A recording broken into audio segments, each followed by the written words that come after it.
Assalamualaikum warahmatullahi wabarakatuh.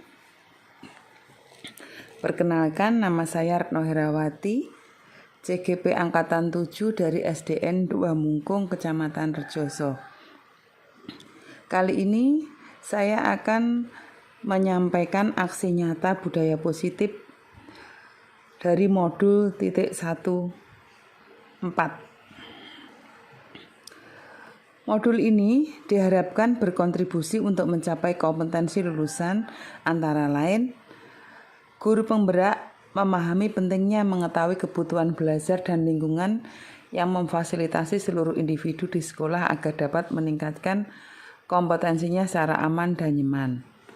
Yang kedua, guru penggerak mampu menggerakkan komunitas sekolah untuk bersama-sama mengembangkan dan mewujudkan visi sekolah yang berpihak pada murid dan berlandaskan nilai-nilai kebijakan universal. Sedangkan capaian umum modul 1.4, yang pertama, memahami konsep pendidikan menurut Ki Hajar Dewantara yang dihubungkan dengan konsep budaya dan lingkungan positif di sekolah yang berpihak pada murid. Kedua, melakukan evaluasi dan refleksi tentang praktek disiplin dalam pendidikan Indonesia secara umum untuk mendapatkan pemahaman baru mengenai konsep disiplin positif untuk menciptakan murid dengan profil pelajar Pancasila. Yang ketiga, memahami peran sebagai guru untuk membangun budaya positif dengan menerapkan konsep disiplin positif dalam berinteraksi dengan murid. Sedangkan topik dalam modul 1.4 itu meliputi disiplin positif dan nilai-nilai kebajikan universal, teori motivasi hukuman dan penghargaan serta restitusi, keyakinan kelas, kebutuhan dasar manusia dan dunia berkualitas, restitusi yang meliputi 5 posisi kontrol, dan segitiga restitusi. Pembelajaran 2.1 tentang disiplin positif dan nilai-nilai kebajikan universal. Disiplin positif yaitu belajar kontrol diri dengan menggali potensi kita agar tercapai tujuan mulia, yaitu sesuatu menjadi seseorang yang kita inginkan berdasarkan nilai-nilai yang kita hargai.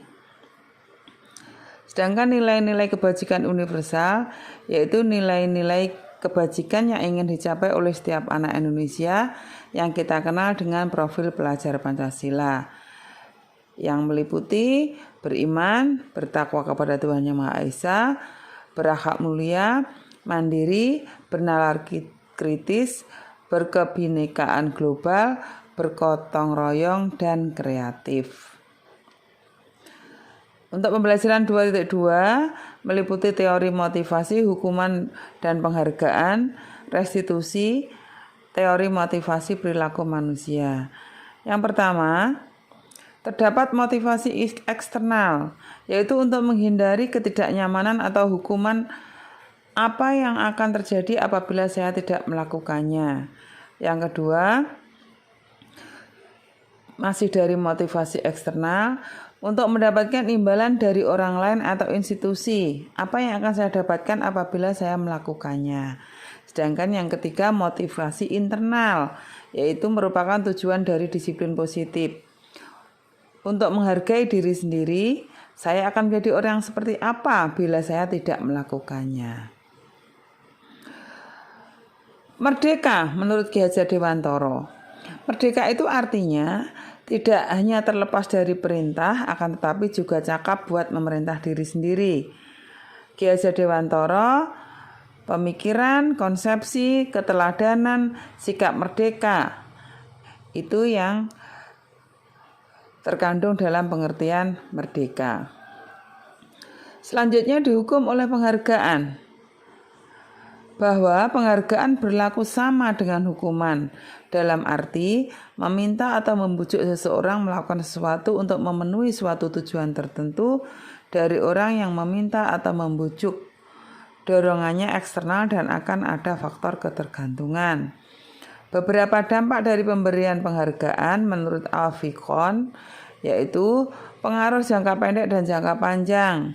Penghargaan menghukum, penghargaan mengurangi ketepatan, penghargaan tidak efektif, dan penghargaan bisa merusak hubungan.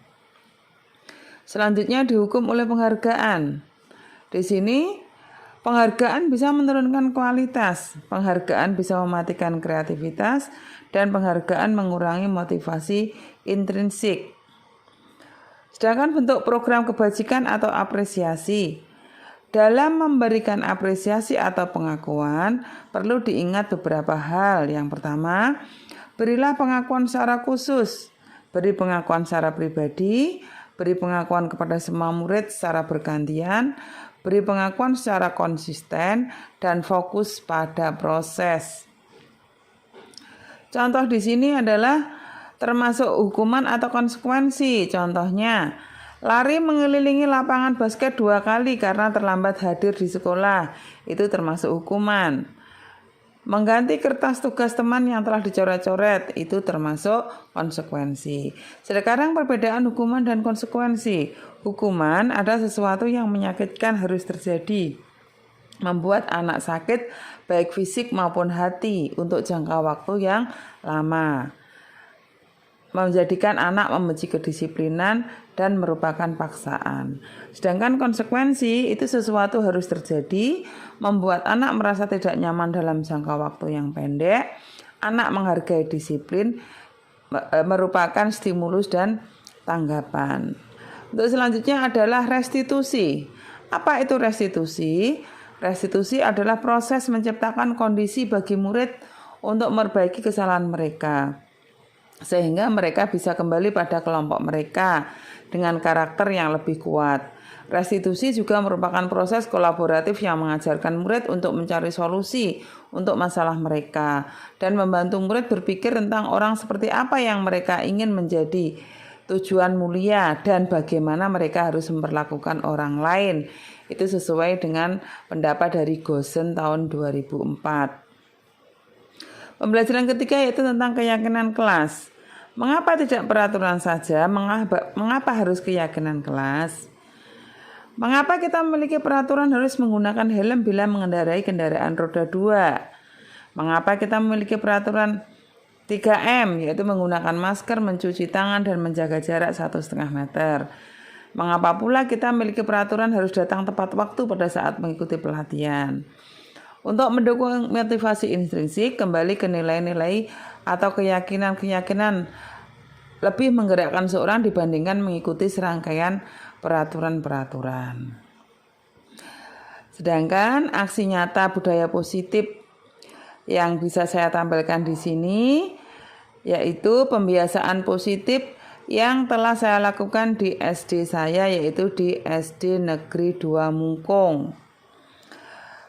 Sebelumnya perlu diperhatikan, pendidik merupakan investasi jangka panjang yang sangat berharga dan bernilai luhur untuk membentuk generasi muda yang akan menentukan kemajuan suatu bangsa.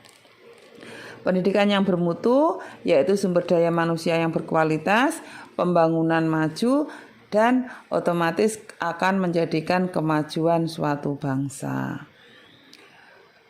Di sini saling berkesinambungan antara pendidikan, inquiry apresiatif, bagja, visi, dan merdeka belajar, itu semuanya saling berkesinambungan. Sedangkan menurut pemikiran Ki Hajar Dewantara, pendidik harus menyadari bahwa tugasnya adalah menuntun, membimbing agar kodrat atau potensi yang ada pada diri anak agar dapat berkembang maksimal sehingga anak mendapat kebahagiaan yang setinggi-tingginya. Visi murid merdeka. Sebagai seorang pendidik, saya ingin menerapkan merdeka belajar dengan menyelenggarakan pembelajaran yang berpusat pada anak dan memberi kebebasan pada anak dalam memilih gaya belajarnya agar potensinya berkembang secara maksimal dan mendapat kebahagiaan lahir batin. Sedangkan visi murid merdeka, terselenggaranya pelayanan pendidikan yang prima untuk menghasilkan sumber daya manusia yang berakhlak mulia, sehat, cerdas, berkarakter, dan bahagia. Di sini ada beberapa contoh yang sudah saya bisa tampilkan di sini beberapa komentar dari murid dan dari teman-teman, sekaligus sosialisasi saya terhadap kepada orang tua, wali murid, juga kepada teman-teman sejawat. Selanjutnya, pemimpin dalam pengelolaan sumber daya pembelajaran. Selanjutnya lagi, keyakinan kelas sudah terpampang di situ, bisa dilihat. Keyakinan kelas 6, yang pertama saling kerjasama dan tolong menolong, yang kedua saling menghormati dan menyayangi, yang ketiga datang tepat waktu, yang keempat piket kelas sesuai jadwal, yang kelima mengerjakan tugas dengan sungguh-sungguh. Pembiasaan yang lain yaitu memudayakan 5S, yaitu salam, sapa, senyum, salam, sapa, senyum, sopan, dan santun. Itu sudah kami terapkan di keseharian. Nanti di belakang ada bukti dokumennya yang bisa ditampilkan. Terima kasih. Saya Bu Putri dari SDN 2 Mungkung. Saya rekan kerja dari Ibu Retno. Beliau adalah salah satu guru di SD kami yang saat ini mengikuti program guru penggerak. Nah, beliau mengalami banyak sekali perubahan dalam kegiatan pembelajaran di kelas. Yang dulunya beliau untuk pembelajarannya masih berpusat pada guru, yang sekarang sudah beralih berpusat pada anak, memprioritaskan anak dalam pembelajaran. Kemudian juga banyak sekali perubahan seperti penerapan karakter pada anak, mulai dari pembiasaan pagi, yaitu salam, sapa, sopan, santun. Sebelum masuk kelas, beliau mengadakan baris dulu, kemudian menyapa anak-anak. Kemudian ada pembiasaan menghafal surat-surat pendek dan membacakan Pancasila bersama. Itu sangat luar biasa untuk menumbuhkan karakter anak. Kemudian untuk pembelajaran lebih asik lagi. Sebagai teman rekan kerja dan sebagai guru, saya melihat banyak sekali inspirasi yang dituangkan beliau pada kegiatan pembelajaran, mulai kegiatan pembelajaran ketika anak-anak berkelompok, kemudian mencari sumber belajarnya di lingkungan sekitar. Itu luar biasa sekali. Demikian yang saya dapat sampaikan. Terima kasih. Wassalamualaikum warahmatullahi wabarakatuh. Assalamualaikum warahmatullahi wabarakatuh. Saya Lia Indila Rosalia, rekan sejawat Bu Retno Herawati di SDN 2 Mungkung, Kecamatan Rejoso. Saya ingin memberikan testimoni bahwa selama mengikuti pendidikan guru penggerak angkatan 7, Bu Retno sudah mengalami berbagai perubahan ke arah yang lebih baik. Contohnya, anak-anak setiap hari baris di depan kelas, kemudian memberi salam, sapa, dan senyum, melaksanakan budaya positif berupa kegiatan fajar, fasih, Al-Quran, dan juz amma setiap pagi. Kemudian pada hari Jumat ada Jumat Sehat. Bu Retno dan anak-anak kelas 6 melakukan senam pagi agar sehat jiwa dan raganya. Alhamdulillah, semakin hari semakin baik dan semakin melaksanakan budaya positif di sekolahan. Semoga kedepannya Bu Retno semakin baik lagi dalam mengikuti kegiatan pendidikan guru penggerak angkatan 7. Wassalamualaikum warahmatullahi wabarakatuh.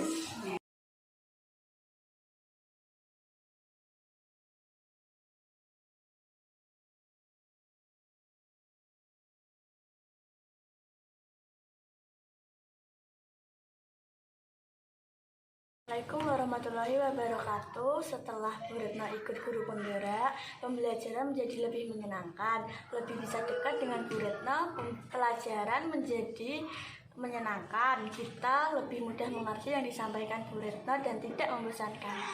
Wassalamualaikum warahmatullahi wabarakatuh.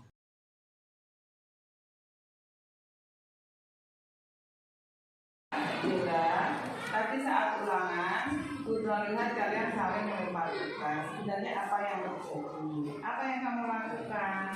Apakah ada masalah? Coba mungkin Guru bisa bantu. Iya Bu, tadi pada saat ulangan kami dengan main dengan teman-teman kami saling maksudnya tadi kami saling mengatakan guru saling bekerjasama. Bila mungkin ada yang kamu tambahkan? Saya tidak bermaksud melakukannya, Tapi apa tidak? saya memaksa Bu. Apakah kalian tahu kalian berada dalam masalah sekarang? Iya Bu. Baiklah, ibu di sini bukan untuk mencari siapa yang salah. Ibu di sini akan menyelesaikan masalah ini bersama-sama. Berpikir bersama-sama tentang apa yang bisa kita lakukan untuk memperbaiki situasi ini. Kalian pasti melakukannya itu ada alasannya. Pasti tadi seru ya main bareng-bareng. Iya Bu. Ya, ibu bisa melihat kalian merasa senang saat melakukannya tadi tanpa beban. Tetapi yang kalian lakukan itu merugikan temanmu yang lain sehingga sekarang kalian hilang. Iya Bu. Sekarang mari kita bicara tentang keyakinan kelas dan keyakinan sekolah kita. Apa yang kalian percaya? Apa yang kita percaya? Yang mana yang kalian belum tunjukkan? Apa yang kamu lakukan tadi? Kita harus bersikap baik satu sama lain, saling kerjasama, menghormati orang lain dan saling membantu. Nah, kalian berdua ingat dengan baik keyakinan kelas kita. Tapi kita kembali ke lema-lema kita tadi. Bukan berarti kalau kita boleh kerjasama itu, tapi yang kamu lakukan diperbolehkan. Itu bukan kerjasama. Tidak. Jadi, walaupun kita mendapatkan rasa senang, menurut ibu, ada cara untuk mendapatkan rasa senang tanpa harus saling menyimpatikan. Iya Bu. Ya. Nah sekarang mari kita selalu mengindahkan keyakinan kelas yang sudah kita buat. Kerjasama dalam hal yang baik itu boleh, tapi kalau tadi kerjasama saling mencontek itu tidak dibolehkan. Apakah kamu bisa membaginya? Iya Bu, kami akan meminta maaf pada teman-teman dan tidak mengulangi perbuatan kita lagi. Ya, permohonanmu saya terima. Sekarang kembali dan lakukan apa yang telah kalian lakukan. Iya Bu, saya berjanji. Baiklah, semoga kalian nanti menjadi orang hebat dan mencapai apa yang kalian inginkan. Ya, bisa kembali kalian berdoa.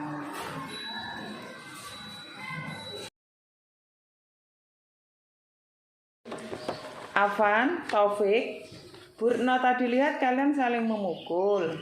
Apa yang kalian lakukan sebenarnya? Sepertinya kalian dalam masalah ya? Ada yang Bu Retno bantu? Apa yang terjadi? Iya Bu, tadi saat masuk kelas Taufik menjegal kaki saya Bu. Maksudnya tadi saya hanya bergurau Bu. Kalian saling memukul waktu pelajaran. Iya Bu. Taufik, ada informasi yang kamu tambahkan? Saya tidak bermaksud melakukannya, Tapi apa Taufik? Afan selalu menggoda saya Bu. Maaf. Apakah kalian tahu kalau kalian berada dalam masalah sekarang? Iya Bu. Baiklah, ibu di sini bukan untuk mencari siapa yang salah. Ibu di sini untuk mencari penyelesaian bersama-sama. Berpikir bersama-sama tentang apa yang bisa kita lakukan untuk memperbaiki situasi ini. Kalian pasti melakukan itu ada alasannya ya? Iya Bu. Ya, ibu bisa melihat kalian tadi. Tetapi yang kalian lakukan itu merugikan orang lain karena mengganggu ketenangan kelas sehingga sekarang kalian dalam masalah. Iya Bu. Sekarang mari kita bicara tentang keyakinan kelas dan keyakinan sekolah kita. Apa yang kita percaya? Yang mana yang kalian belum tunjukkan?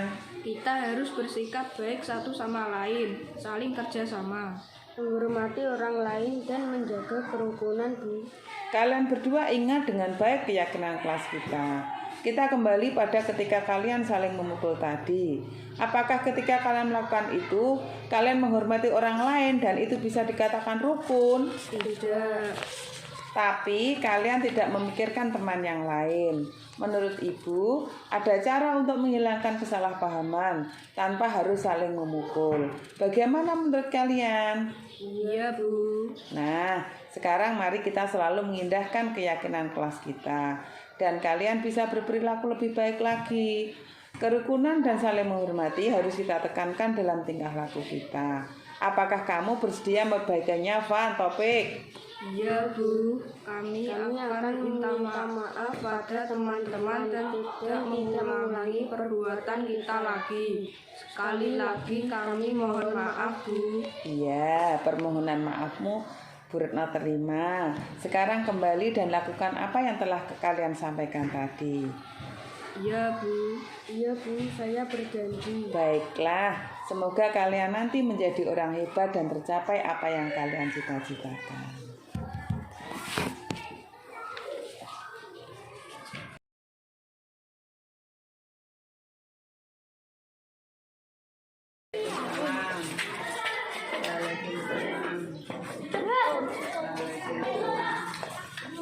Tapi coba di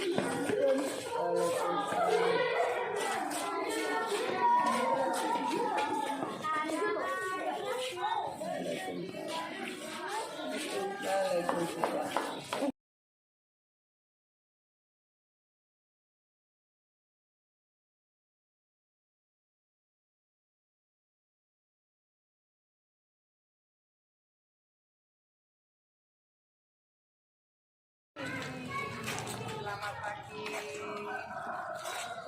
Selamat pagi. Ya, selamat pagi.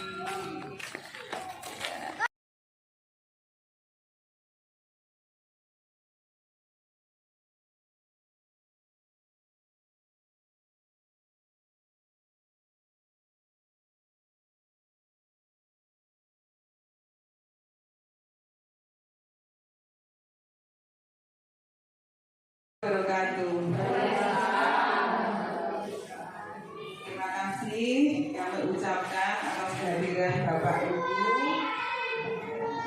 atas undangan kami di sini nanti. Sebelumnya semua, karena kalau kita lihat keseharian dari anak didik kita itu ada beberapa poin atau beberapa hal itu yang mereka kadang matur atau bertingkah laku tidak pada tempatnya. Jadi ini maksudnya kita sampaikan kepada pendengar semua, tidak hanya nanti kita sebagai guru yang mengantisipasi merubah tingkah laku anak-anak, tetapi juga kerjasama dari panjenengan selaku orang tua di rumah. Karena kita di sini guru itu hanya sebatas pagi sampai pulang sekolah ketemunya ke anak-anak. Yang lebih banyak itu panjenengan yang di rumah. Jadi untuk budaya positif yang akan kita laksanakan di sekolah SDN Negeri 2 ini, mohon kerjasamanya dari guru juga dari panjenengan semua. Mengapa ini kita lakukan? Itu kita lihat contohnya seperti ini. Anak-anak itu dengan guru Pak Guru itu kalau memakai gosok promo itu tidak kunjungan, tetapi sampean. Itu salah satu contohnya. Sering kita mengatakan, nah kalau dengan ibu Pak Guru itu makanya promo-promo inggil. Jadi tidak seperti dengan temannya. Jadi kalau misalnya bilang sampean kalau dengan ibu Pak Guru itu panjangnya, tapi namanya anak setelah dikasih tahu itu ya, tapi setelah tidak dikasih tahu sudah kepala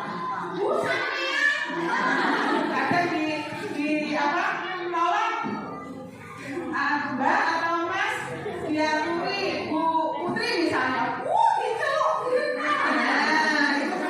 kurang pas. Jadi bahasa-bahasa seperti itu yang kadang membuat kita itu ternyuh.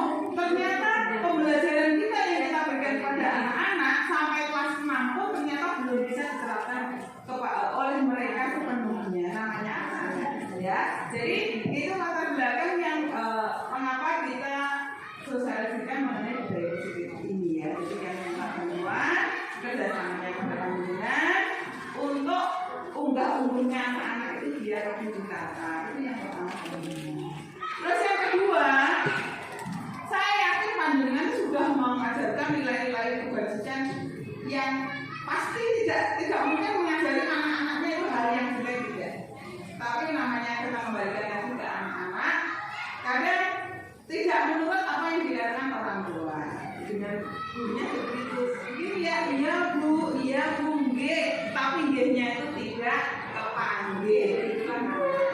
Nah, salah satu aksi nyata yang akan kita lakukan, yang bahkan sudah kita laksanakan itu adalah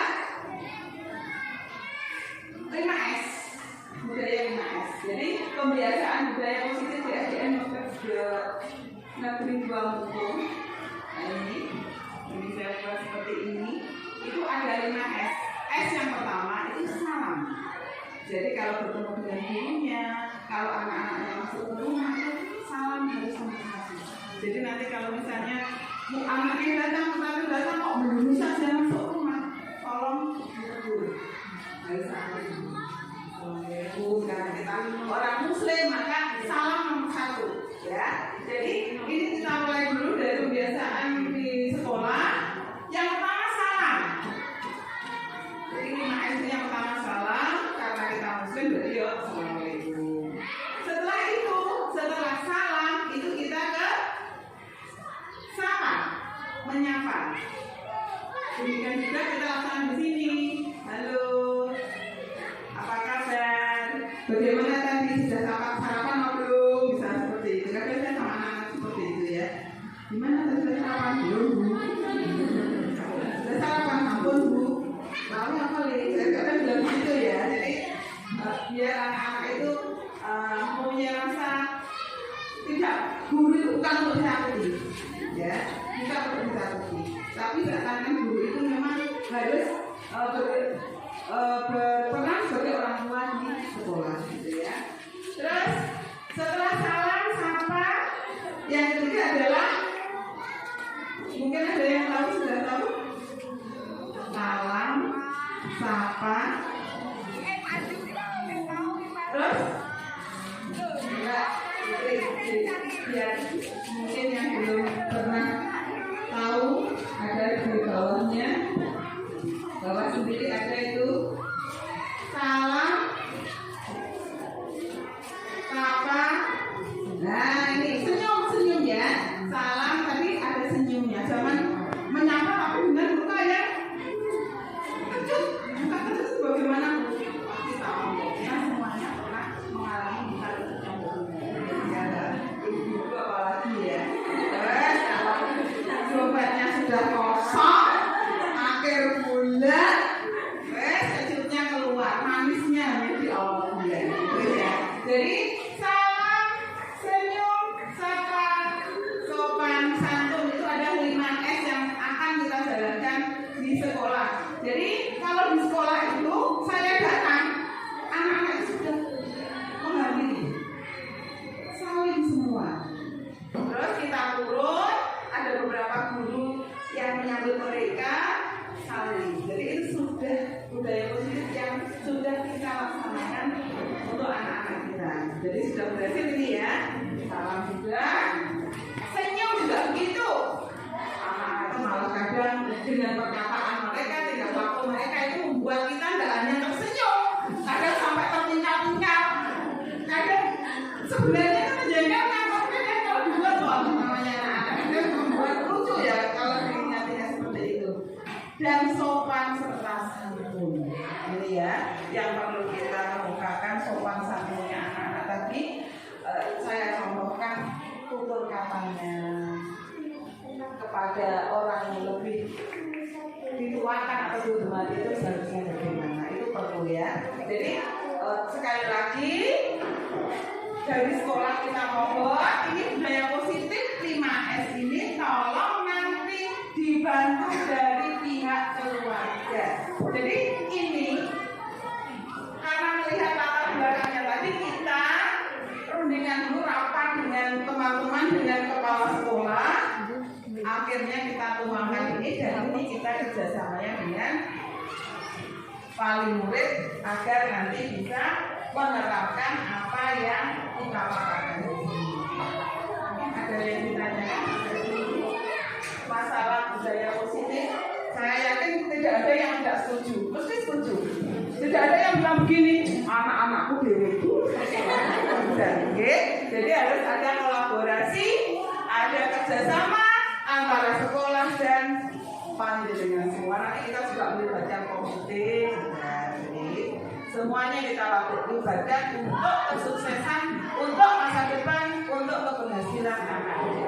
Karena kita semua mempunyai tujuan yang sama. Walaupun itu putranya panjenengan, tapi saya sebagai gurunya bukan yang melahirkan, tapi saya juga mempunyai tujuan keberhasilan untuk putranya panjenengan semua. Karena kalau putranya panjenengan berhasil, saya juga sangat bangga kalau muridku seperti di SMP yang dituju. Kalau muridku jadi apa, itu bangga, itu bangga sendiri bagi seorang guru. Tapi kalau muridnya apa dengan kuning, muridku malah murid ada perasaan kecewa juga. Jadi kita bersama-sama untuk mewujudkan budaya positif agar anak-anak kita nanti bisa menjadi anak yang berguna, berbakti pada orang tua, dan bisa mempunyai jiwa sesuai dengan profil pelajar Pancasila. Itu yang kita maksudkan itu ya. Tidak ada pertanyaan?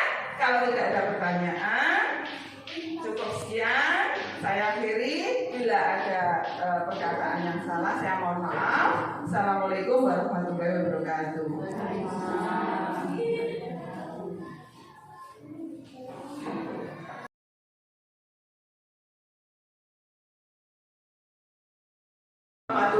wabarakatuh.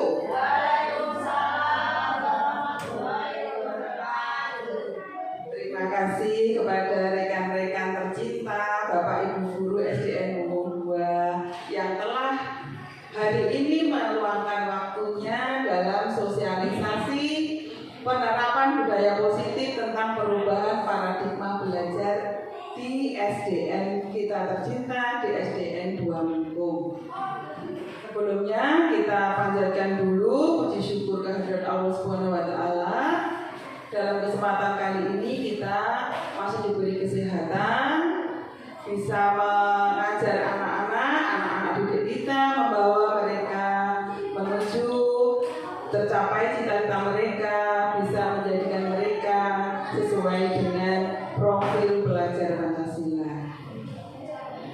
Tak lupa salam dan sholawat kita haturkan kepada junjungan Nabi Muhammad SAW. Semoga di akhir masa nanti kita mendapat syafaatnya. Amin. Untuk ini saya akan memaparkan aksi nyata budaya positif dari tugas saya sebagai guru penggerak, yaitu dari modul 1.4. Tujuannya agar kita tahu tentang apa aksi nyata budaya positif ini yang nantinya bisa kita terapkan bersama-sama untuk SD kita tercinta. Aksi nyata budaya positif modul 1.4. Tentunya Bapak Ibu Guru sering melihat kegiatan saya sehari-hari dalam melaksanakan pendidikan guru penggerak di angkatan 7 ini. Aksi nyata budaya positif ini meliputi beberapa muatan yang terkandung di dalamnya, antara lain mengemukakan mengenai disiplin positif dan nilai-nilai kebajikan universal. Yang kedua, teori motivasi, hukuman, penghargaan, dan restitusi. 3, keyakinan kelas. Keempat, kebutuhan dasar manusia dan dunia yang berkualitas. Yang kelima, meliputi restitusi yang terdiri dari 5 posisi kontrol dan restitusi yang meliputi segitiga restitusi. Apa itu? Nanti kita akan bersama-sama kita perlihatkan.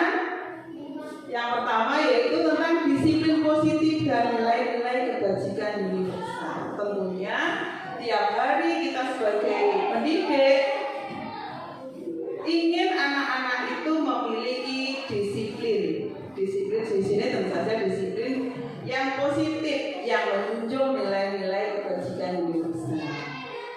Apa yang dimaksud dengan disiplin positif?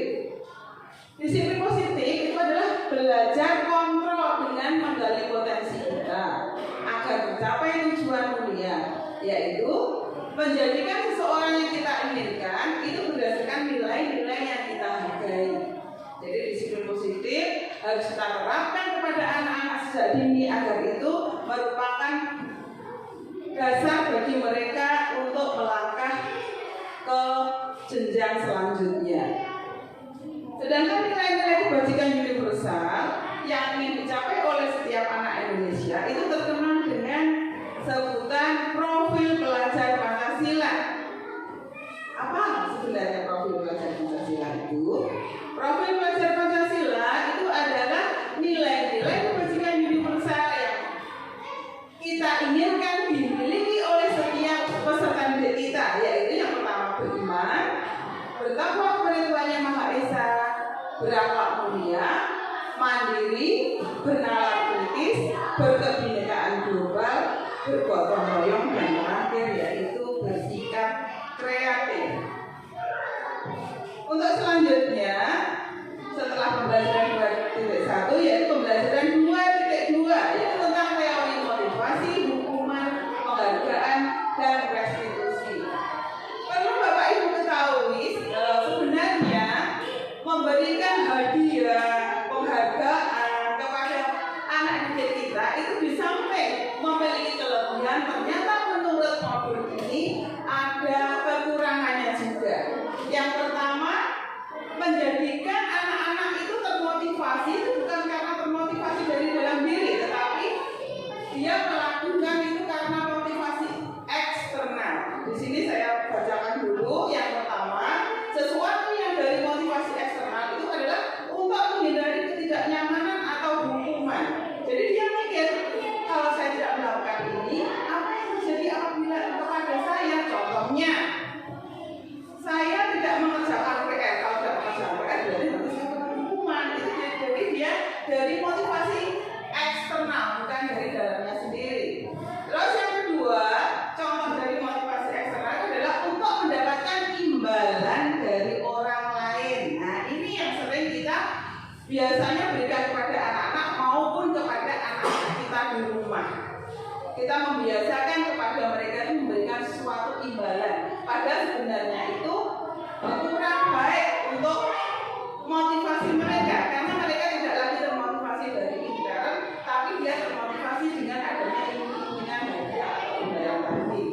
Sedangkan yang ketiga itu ada motivasi internal. Di sini sudah ada tujuan dari disiplin positif, yaitu dia bertujuan melakukan sesuatu itu untuk menghargai diri sendiri. Jadi dia berpikir, saya akan menjadi orang yang seperti apa bila saya tidak melakukannya. Jadi bisa kita tanamkan anak-anak sedini mungkin melakukan sesuatu itu tidak karena imbalan atau tidak karena dia terpaksa untuk menghindari hukuman, tapi kita harapkan dari motivasi dia sendiri melalui motivasi internal. Selanjutnya, ini Bapak pendidikan kita yaitu Ki Hajar Dewantara itu menyebutkan istilah dengan merdeka. Apa sebenarnya merdeka itu? Yang kita tahu sebelumnya merdeka itu berarti kita bebas. Tapi ini menurut Ki Hajar Dewantara, merdeka itu artinya tidak hanya terlepas dari perintah, akan tetapi juga cakap buat memerintah diri sendiri.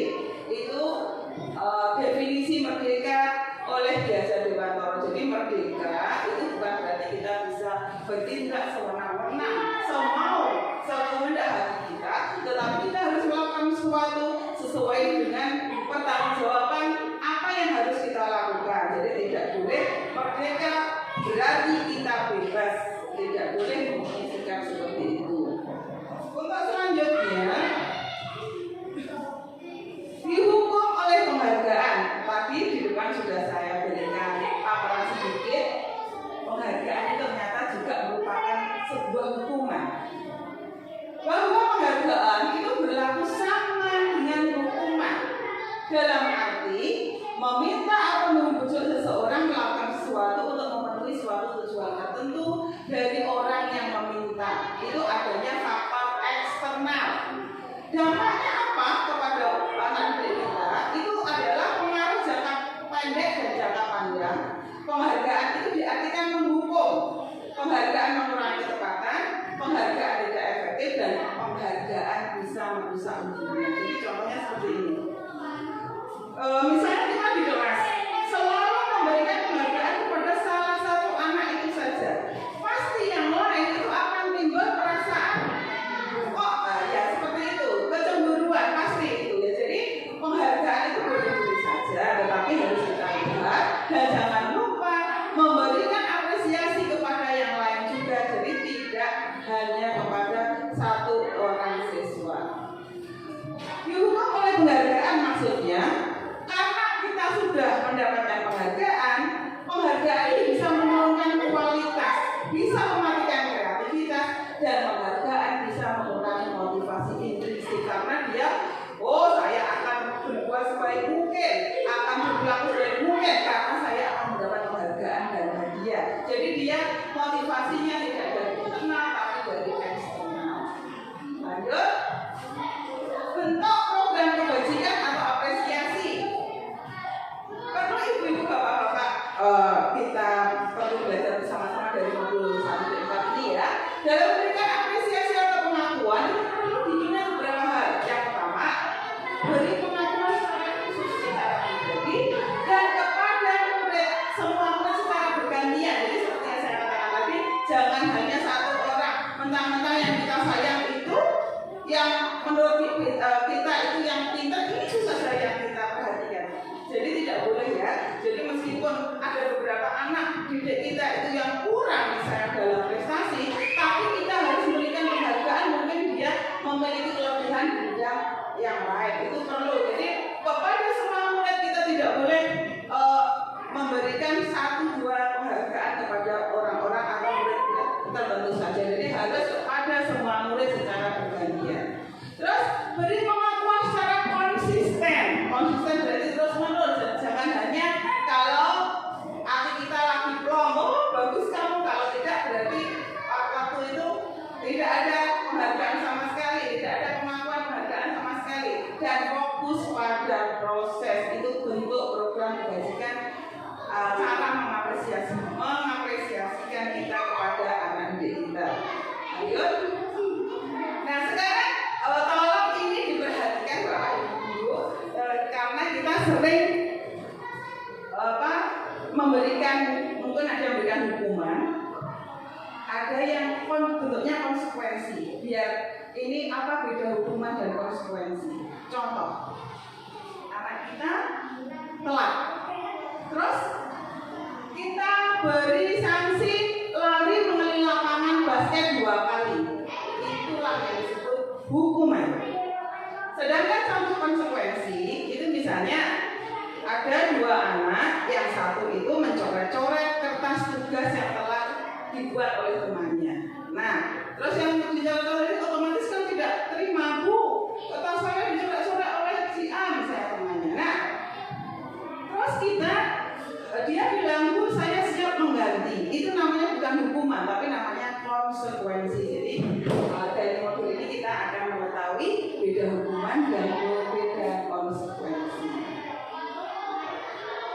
Kira-kira kalau ada pertanyaan, kita pilih hukuman atau konsekuensi? Lebih baik konsekuensi daripada hukuman. Betul sekali.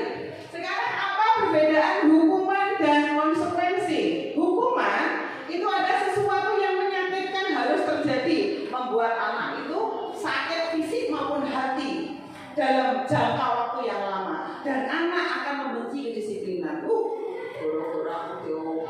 Mungkin dia juga sama dengan gurunya juga sakit hati, dan dia membenci kedisiplinan dalam jangka waktu yang lama. Dan karena hukuman dia akan mengerjakan sesuatu dengan terpaksa. Terus konsekuensi itu sesuatu harus terjadi, membuat anak merasa tidak nyaman dalam jangka waktu pendek. Jadi kalau hukuman tadi anak tidak nyaman dalam jangka waktu panjang, kalau konsekuensi dalam jangka waktu pendek. Terus anak menghargai kedisiplinan, adanya stimulus dan tanggapan.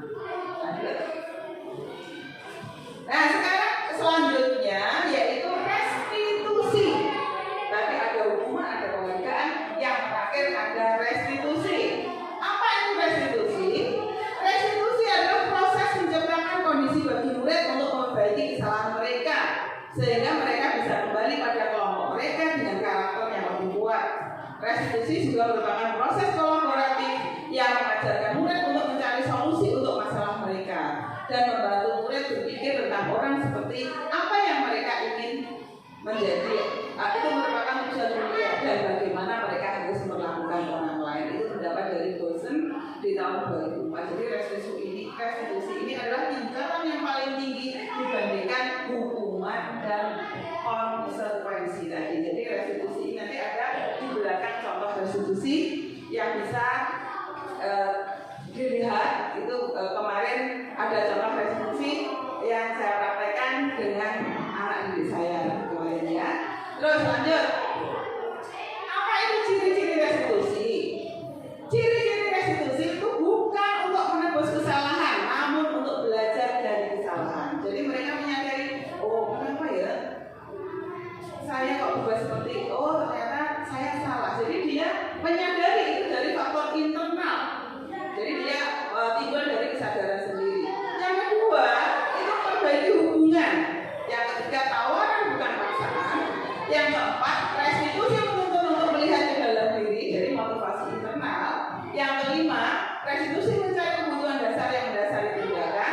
Keenam, restitusi adalah diri cara yang paling baik.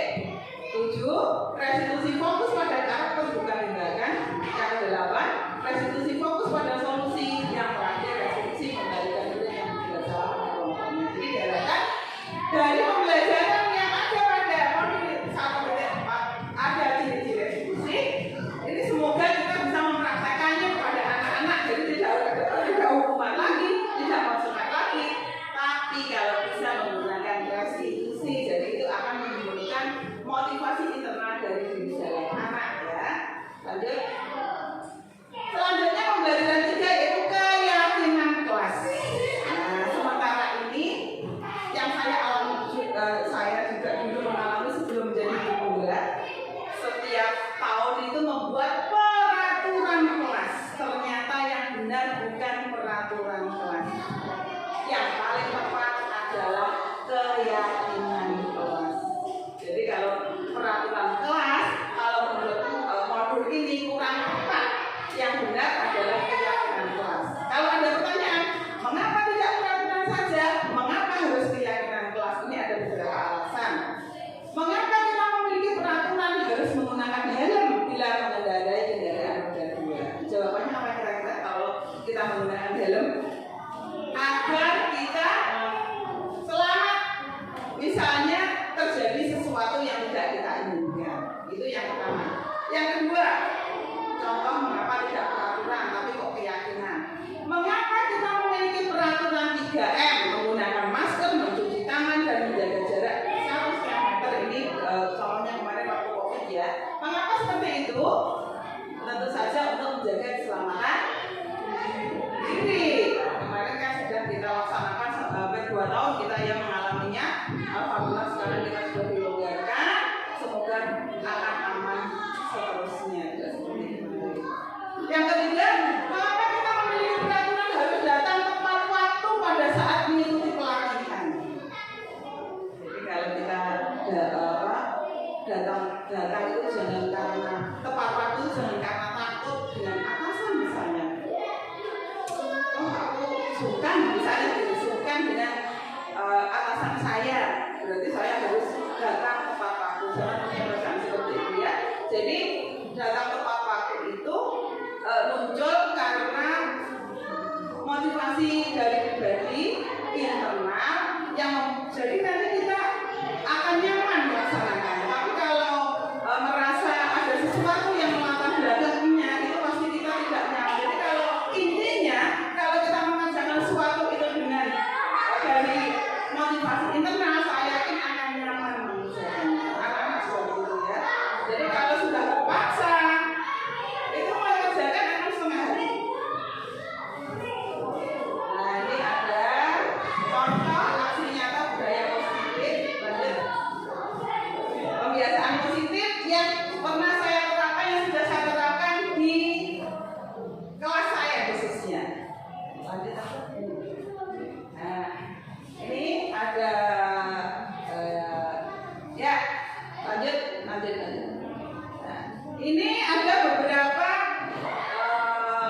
modul 1.1 sampai modul 1.4, di mana modul masing-masing modul itu saling berkesinambungan satu sama lain. Lanjut. Nah, ini pemikiran Ki Hajar Dewantara. Menurut Ki Hajar Dewantara, pendidik harus menyadari bahwa tugasnya adalah menuntun, membimbing agar kodrat atau potensi yang ada pada diri anak agar dapat berkembang maksimal sehingga anak menjadi kebahagiaan yang sejati. Jadi maksudnya begini ya, kita mengajar itu memposisikan anak itu sesuai kodrat alam dan zamannya. Contoh begini, kodrat alam di sini itu kan kebanyakan petani.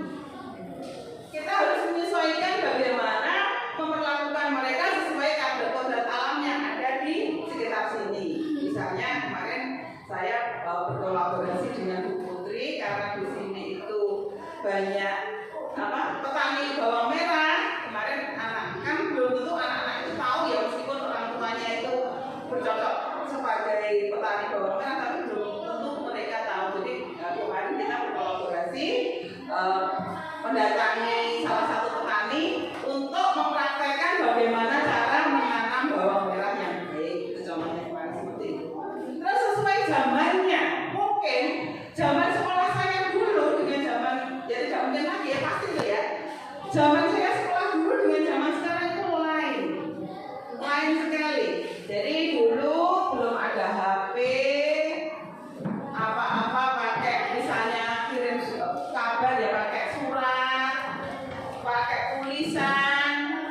Kalau sekarang apa-apa sudah menggunakan HP. Nah,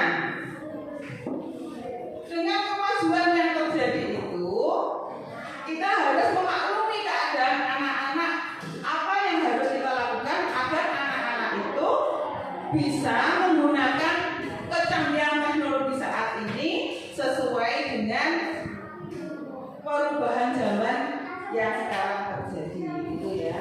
Jadi karena sisi negatif dan sisi positifnya kan juga ada ya. Jadi ada sisi positif, ada sisi negatif dari teknologinya itu. Lanjut, visi murid merdeka. Visi murid merdeka. Sebagai seorang pendidik, saya ingin menerapkan merdeka belajar dengan menyelenggarakan pembelajaran yang berpusat pada anak dan memberi kebebasan pada anak dalam memilih gaya belajarnya agar potensinya berkembang secara maksimal dan mendapat kebahagiaan lahir dan batin. Visi murid merdeka itu pelanggarannya pelayanan pendidikan yang prima untuk menghasilkan sumber daya manusia yang berapak mulia, sehat, cerdas, berkarakter dan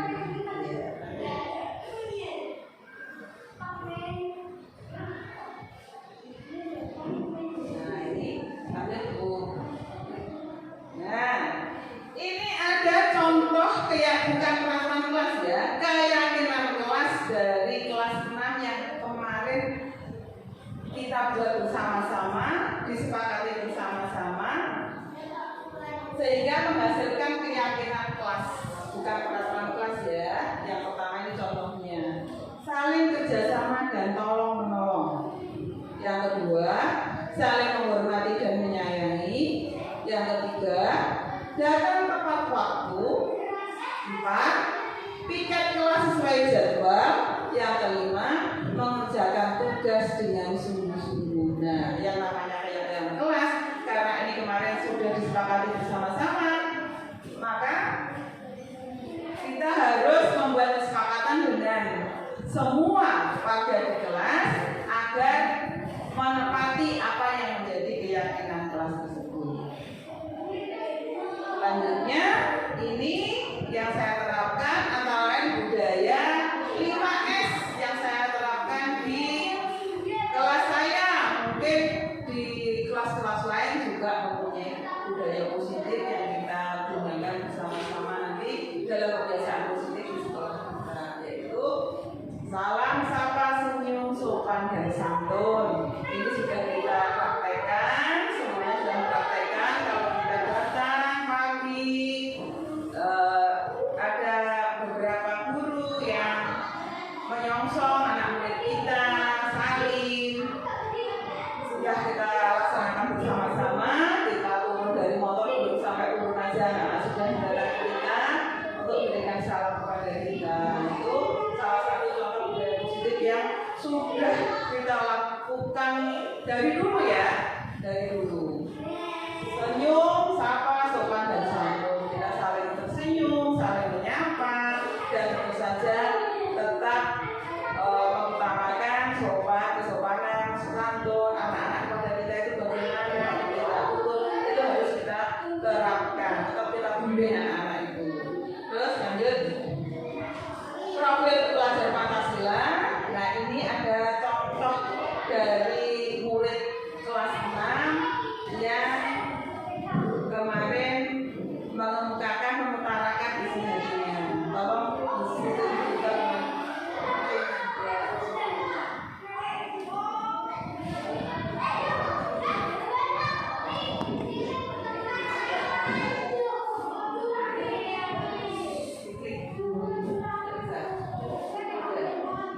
Oh masih muter ya, masih muter.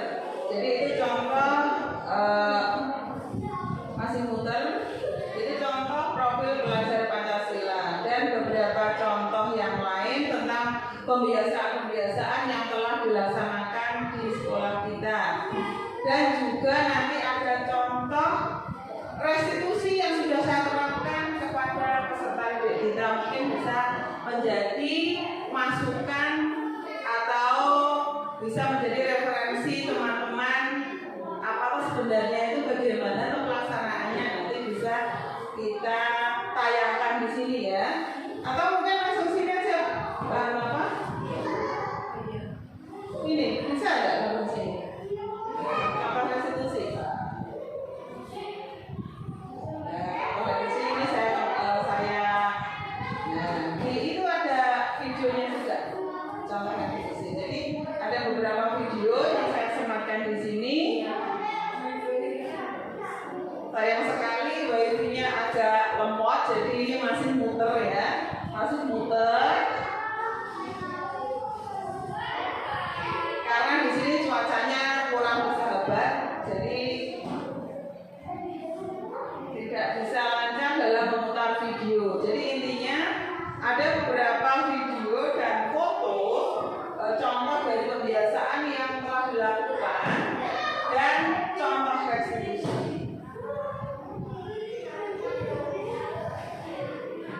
Bisa. Ya. Sambil menunggu masih muter atau selanjutnya aja khusus. Nah, ada beberapa contoh lagi pembiasaan positif.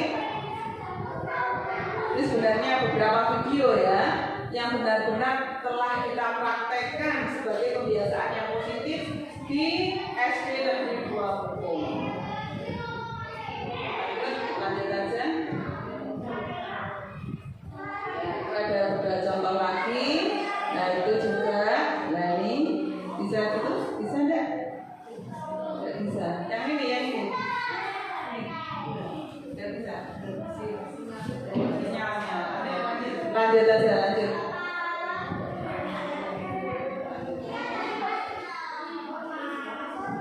Udah, enggak bisa. Selanjutnya tidak bisa. Ya, jadi ada beberapa kebiasaan positif yang memang sudah ada sejak sebelum kita sosialisasi tentang kebiasaan positif ini. Jadi ada banyak kebiasaan yang sudah kita lakukan, yang kita terapkan di SD kita ini. Mungkin sambil menunggu lancarnya koneksi internet, ada pertanyaan dari Bapak Ibu sehubungan dengan modul 1.4 ini. Mungkin ada yang kurang jelas dengan materi yang saya paparkan.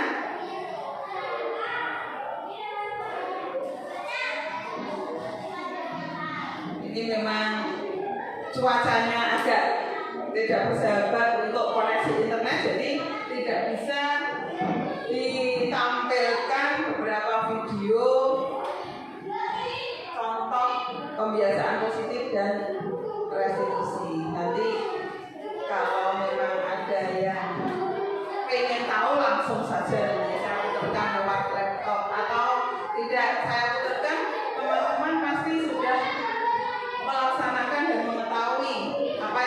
dilakukan setiap pagi dan mengalami sendiri.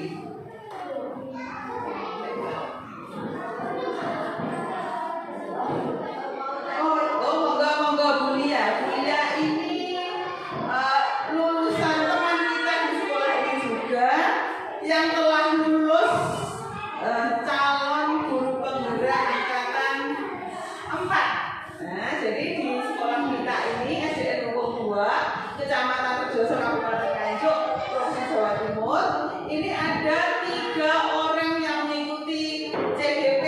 Yang pertama Bu Lia itu sudah lulus, dan saya sekarang dengan bukti masih melaksanakan pendidikan, dan yang lain teman-teman yang lain ini insya Allah sudah daftar, tinggal menunggu kelanjutannya. Monggo Bu Lia, apa yang ditanyakan? Tadi kan Bu Retno sudah menjelaskan tentang restitusi.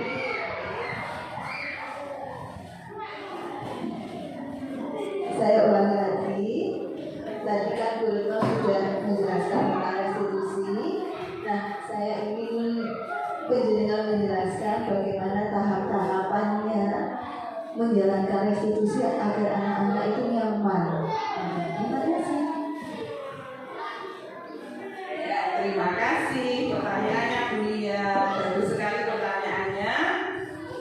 Bagaimana tahapan atau proses dalam menerapkan segitiga restitusi? Sebenarnya tadi kalau ini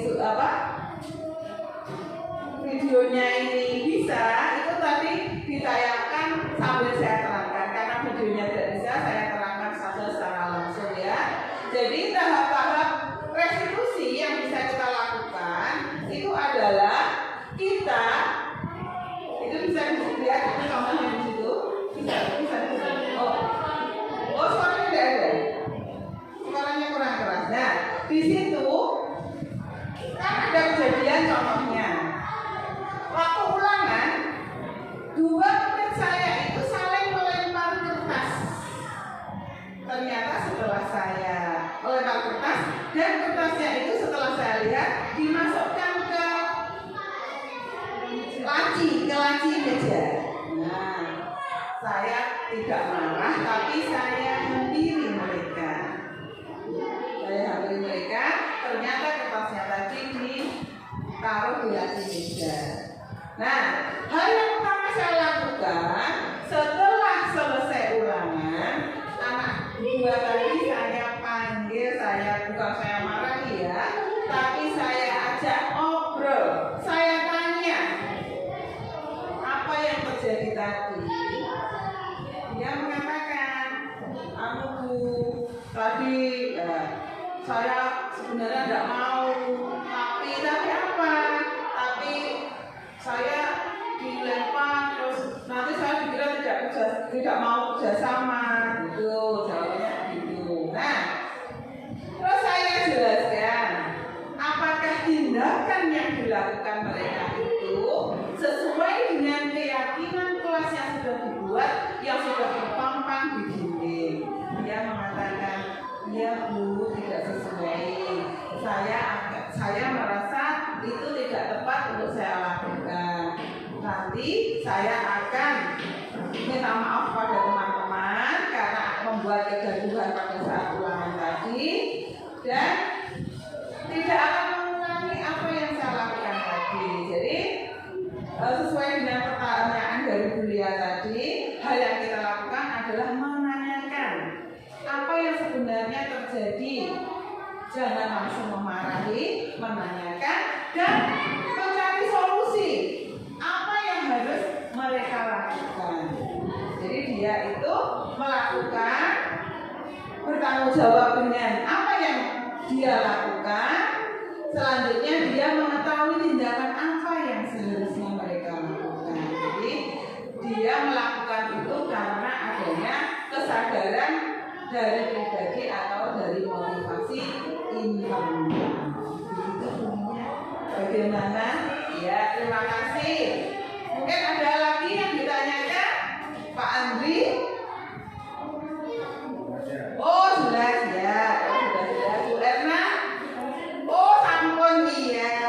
Terima kasih. Mungkin Bu Rini? Oh iya, ini calon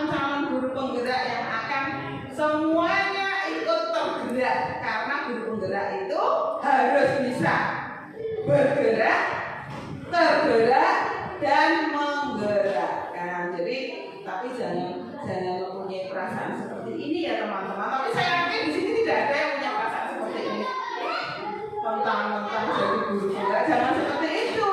Karena semua nanti kita akan mengalami, semua harus ikut bergerak, tergerak dan menggerakkan demi kemajuan anak didik kita, kemajuan pendidikan, membawa anak didik kita menjadi profil pelajar Pancasila. Ini ada beberapa foto dan video yang hanya bisa ditayangkan seperti ini, tidak bisa diputar. Dari sini yang ditanyakan? Kalau tidak ditanyakan, pesan saya kagum pendidikan, apa yang saya aturkan semoga bermanfaat, tidak hanya didengarkan saja, tetapi dilaksanakan dalam kegiatan pembelajaran kita sehari-hari. Karena kita sebagai pendidik itu menjadi contoh bagi anak didik kita, membawa anak didik kita menuju ke masa depan mereka sesuai harapan mereka, sesuai cita-cita mereka, membawa mereka kepada manusia Indonesia yang seutuhnya. Kalau tidak ada pertanyaan, saya akhiri. Akhirul kalam. Wassalamualaikum warahmatullahi wabarakatuh.